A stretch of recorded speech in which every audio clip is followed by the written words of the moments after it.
SR 229 QR Ephesians Relationships explores a Bible study session focusing on the theological connections between 1 John 4 verses 13 to 16 and the Epistles, particularly Ephesians.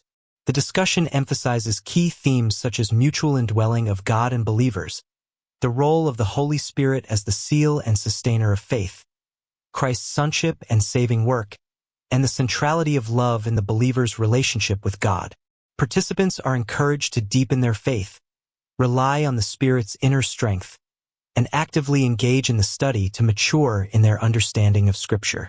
The session also urges reliance on God's presence to affirm identity in Christ and emphasizes unity among believers as members of God's divine dwelling place.